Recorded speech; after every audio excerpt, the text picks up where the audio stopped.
Саламатсыздар, урматтуу апалар, эжелер, сиңдилер, кыздар жана башкалар ушул компанияда иштегендер. Менин атым Анара. Өзүм жөнүндө кыскача эле айтып коеюн.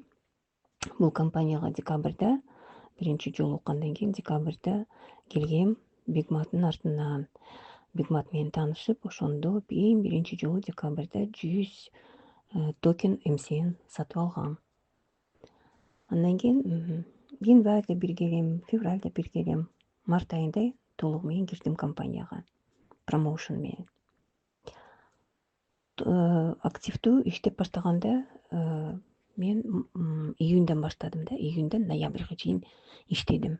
Күнү түнү иштеп ошол компанияда жүрүп. Чем меня взяла эта компания? Силер мени кечирип койгула, мен орусча эле сүйлөй берем, мага кичине кыйыныраак болуп атат. Ооба, биздин тилибизди билишибиз керек, бирок мен шаарда өсүп калдым, шаарда чоңоюп калдым, шаарда төрөлгөм. Ошондуктан кечирим сурайм. 100 жолу кечирим сурайм. Бирок орусча бүт баарын ангемени айтып баштайм. Затем я познакомилась с Радином весной. Когда зашли мы к нему в кабинет, он представился как доктор юридических наук. Знает 6 языков, но на тот момент он больше молчал. Он все время молчал.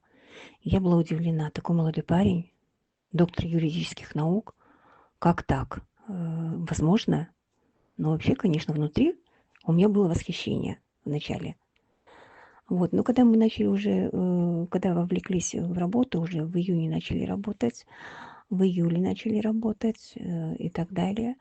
И когда я начала уже слушать его байки, конечно, я начала уже сомневаться во многих вещах, но тем не менее я продолжала работать, потому что хотелось верить в то, что он говорил. Он больше давил на патриотические нотки. Кыргыздын эли үчүн мен иштеп атам, кыргыз кредит албаш керек, кыргыздар бүт баары бай жашаш керек и так далее. Ну, вы понимаете, да, о чем я говорю? Все время про Кыргызстан, что он заплатит все налоги Кыргызстана, дайте ему время 1 год, он все закроет внешний долг и так далее. Я думаю, ну неужели у нас нашлись в Кыргызстане такие ровные, патриотичные парни, которые вот так переживают за Кыргызстан. На этой патриотичной нотке я купилась. Наверное, как и купились вы сейчас очень-очень многие здесь сидящие. Ошол патриот кыргыздын балдары деп силер де ошону эметип атсаңар керек. Купились, да? Ну давайте теперь начнем то, что он говорил нам все время в офисе. То он доктор юридических наук, знает 6 языков, хотя на русском не умеет говорить, английский не знает, но вообще языки не знает. Так, почему токен биткоин обеспечен золотом? На протяжении тысячелетий золото был основным средством сбережения. Этот материал видел взлеты и нападения сотни империй, городов, государств. То есть, остальные как свой родной кыргызский. Да, на кыргызском он мастер говорить.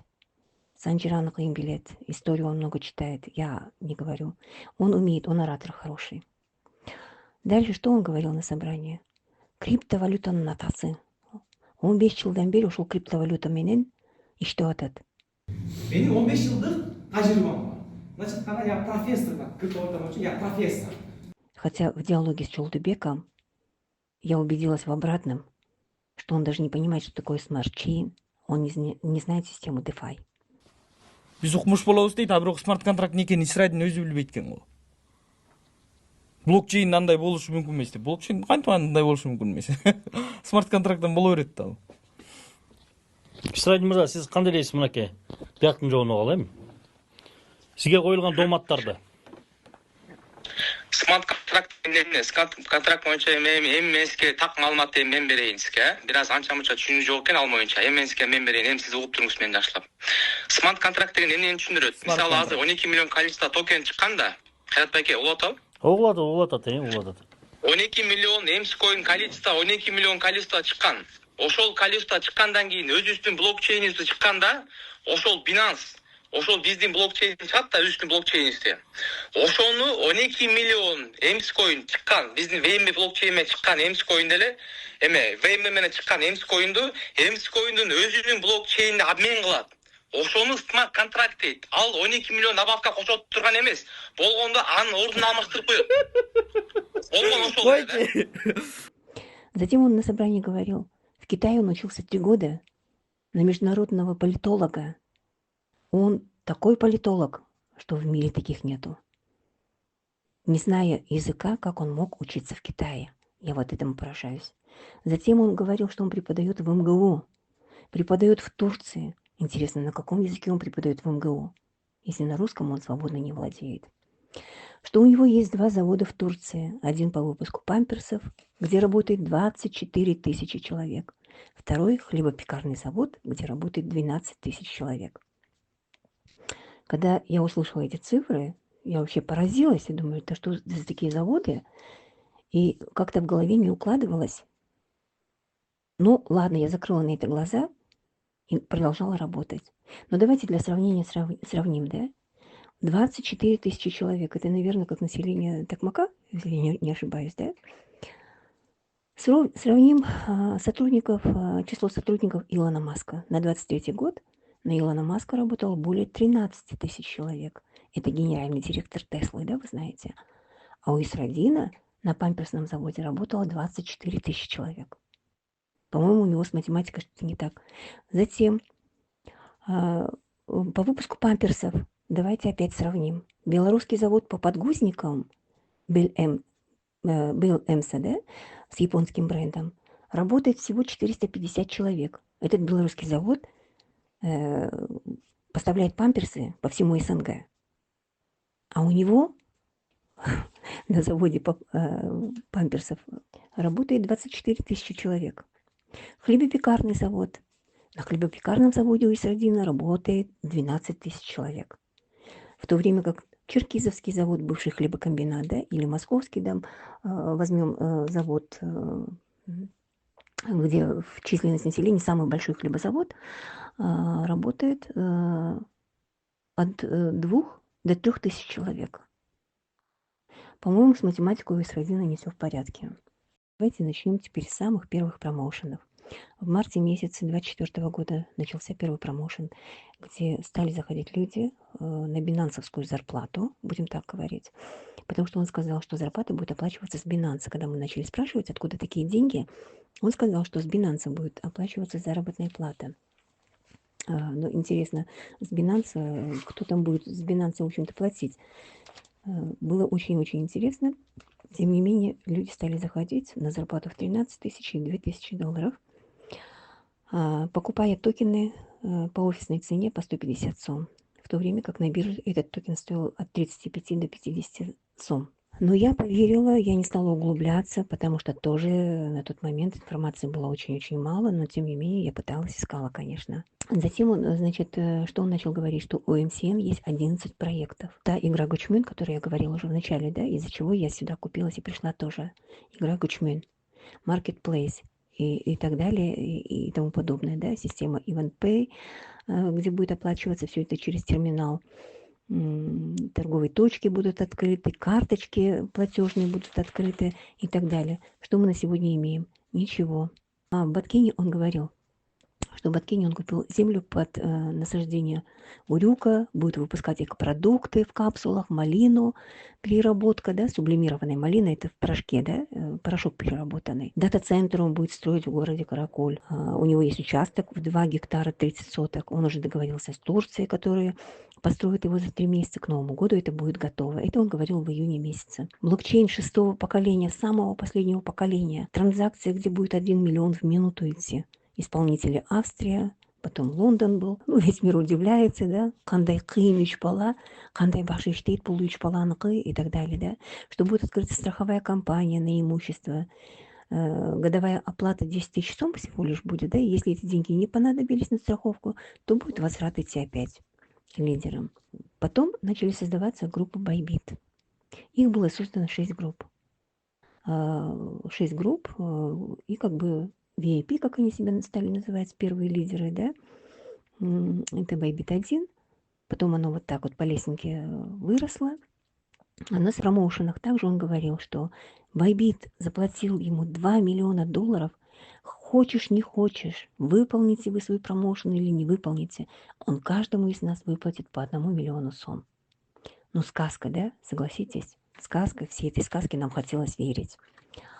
всех обеспечит новыми телефонами Pro Max, будет путешествие каждый месяц, а, ну и так далее, да? То есть, вы понимаете, вот столько обещаний было, и где эти все обещания?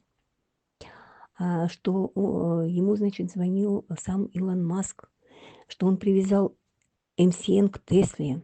Силер симултанган бир машиналар бар билесиңер эмне экен? Tesla деген. Tesla компаниясынын администратор деп аташып сөйлөштү. Tesla менен немис коюну байлайбыз. Рекламу будет давать мистер Бист. Зять Дональда Трампа, да? Основатель МСН. МСН привязан к биткоину, да? 20%.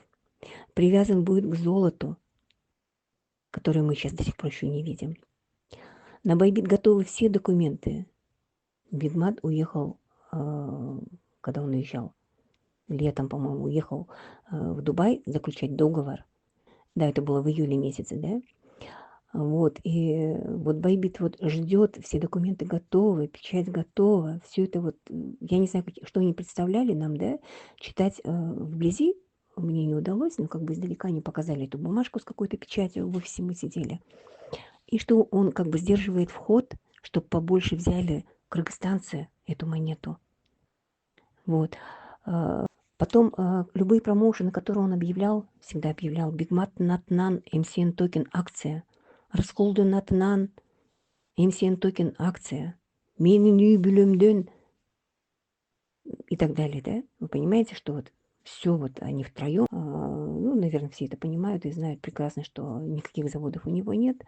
Что-то он сейчас забыл вообще сам про них, он даже и не рассказывает.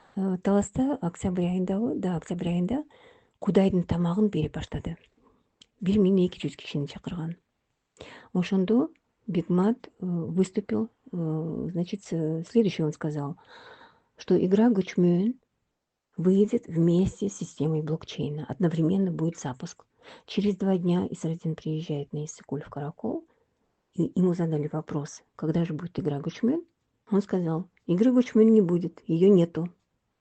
Они ее продали. Кто из них врет? Наверное, оба.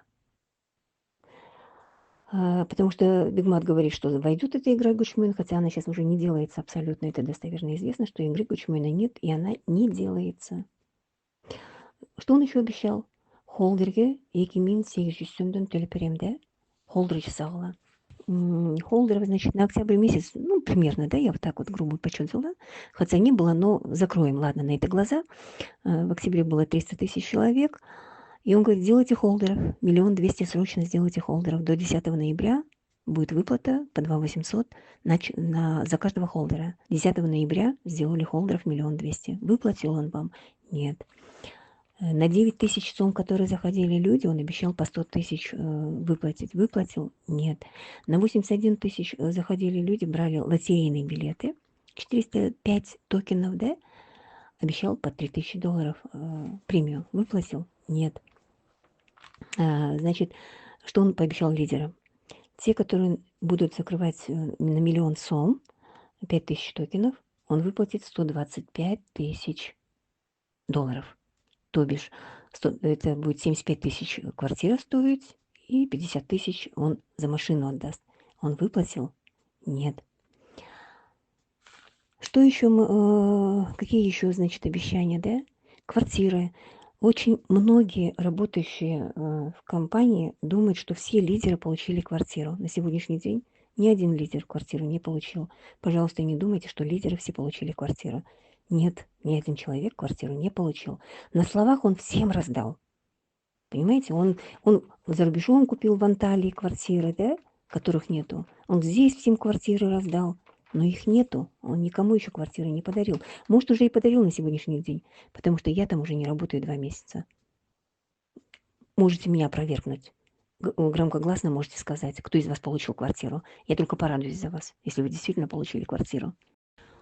Он обещал выплатить зарплату в октябре, потом обещал 1 ноября, потом обещал, когда мы выполним холдеров, да, 1 200 000, после 10 ноября все очень ждали, что будет выплата зарплаты. Этого не случилось. Ну, вот делайте выводы сами. Потом он говорил, что после приезда с Дубая с 20 по 1 января в течение 10 дней он завершит все выплаты. Опять этого не произошло. Потом он передвинул на 5 января. С 5 января насчет доплаты тоже не случилось, да? Но я не знаю, если хотите, ждите, конечно. Ждите бесконечных передвижки, ждите своих выплат. На всю воля ваша.